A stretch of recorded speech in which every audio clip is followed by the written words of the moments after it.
নমস্কার বন্ধুরা, চন্দনা কুকিং স্টাইলে সবাইকে স্বাগত। আজ চলে এসেছি শীতের নতুন পালং শাক বিভিন্ন সবজি দিয়ে ঠিক এইরকম ভাবে একবার রান্না করে খেলে কিন্তু স্বাস্থ্যের পক্ষেও খুব ভালো আর খেতেও কিন্তু দারুণ সুস্বাদু হয়। শুধু ভাত নয়, রুটি পরোটা সবকিছুর সঙ্গে কিন্তু এটা খেতে খুবই ভালো লাগবে। তো চলো ভিডিওটি শুরু করা যাক। এই রান্নাটার জন্য আমি এখানে নিয়ে নিয়েছি দুটো মূলো, একটা বেগুন আর দুটো আলু আর 500 গ্রাম মতো পালং শাক। আমার হাতের কাছে যা সবজি ছিল আমি সেগুলোই নিয়েছি, তবে তোমরা চাইলে এখানে ছিম বা আরো অন্যান্য সবজিও দিতে পারো। এবার এখানে কেটে নিচ্ছি আলুগুলো। আমি এখানে আলু বা মূলো কোনোটারই খোসা ছাড়াবো না, খোসা সহই এই রান্নাটা করব। তার জন্য কিন্তু সবজিগুলো আগে থেকে খুব ভালো করে ধুয়ে নিয়েছি।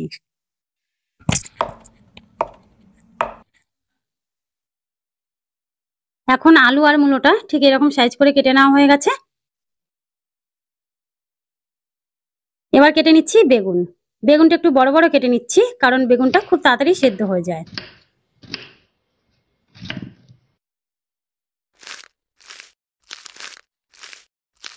এখন কেটে নিচ্ছি ধুয়ে রাখা পালং শাক। শাক সবসময়ই আগে ধুয়ে তারপরে কেটে নিলেই ভালো হয়।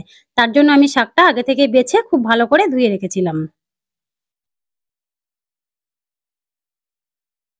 এখন গ্যাসের উপরে কড়াই বসিয়ে দিয়ে কড়াইটা একটু গরম হয়ে গেলে দিয়ে দিয়েছি 2 টেবিল চামচ সরষের তেল।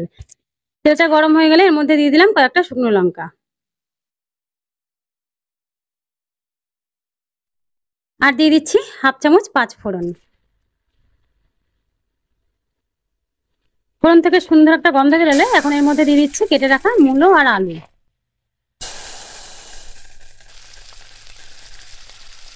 এবার আলু আর মূলোটাকে 2 মিনিট মতো ভেজে নেব।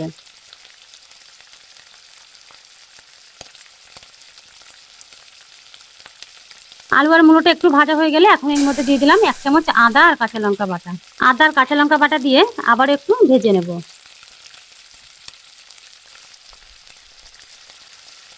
বন্ধুরা, আমার এই সহজ রান্নাগুলো যদি তোমাদের ভালো লেগে থাকে প্লিজ ভিডিওটিতে একটি লাইক করবে আর চ্যানেলটি সাবস্ক্রাইব করে পাশে থাকার জন্য অনুরোধ করছি।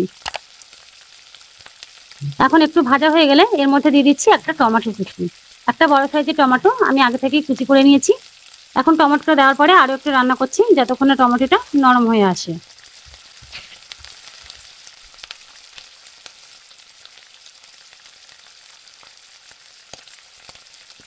টমেটোটা একটু সেদ্ধ হয়ে নরম হয়ে গেলে এখন এর মধ্যে দিয়ে দিয়েছি কেটে রাখা বেগুনটা। বেগুন দিয়ে আরো কিছুক্ষণ ভেজে নেব।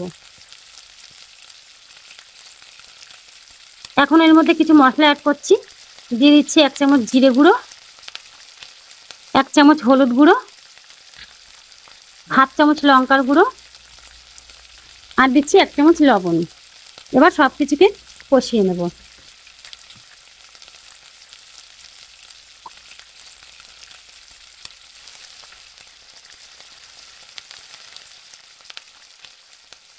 সবকিছু খুব ভালো করে কষানো হয়ে গেছে। এখন দেখো মশলা থেকে তেল ছেড়ে দিয়েছে।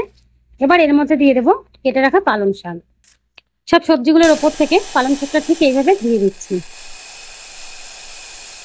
এবার তার ওপর থেকে সামান্য একটু লবণ দিয়ে ঢাকা দিয়ে রান্না করব।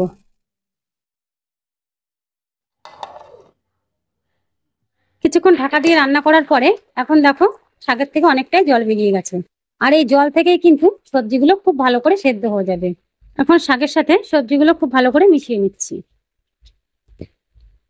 এখন দিয়ে দিচ্ছি 1 চামচ চিনি।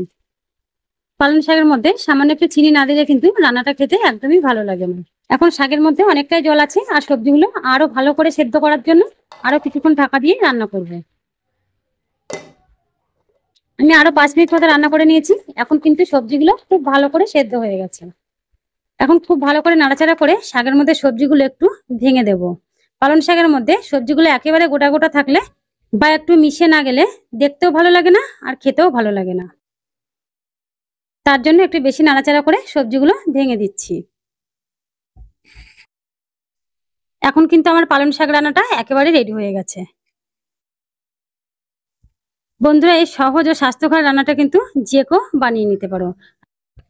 আর খেতে যে কতটা সুস্বাদু হবে সেটা নিশ্চয়ই দেখেই বুঝতে পারছো। শুধু ভাত নয়, রুটি পরোটা সবকিছুর সঙ্গে কিন্তু এটা পরিবেশন করা যাবে। তো বন্ধুরা, ভিডিওটি কেমন লাগলো অবশ্যই কমেন্ট করে জানাবে।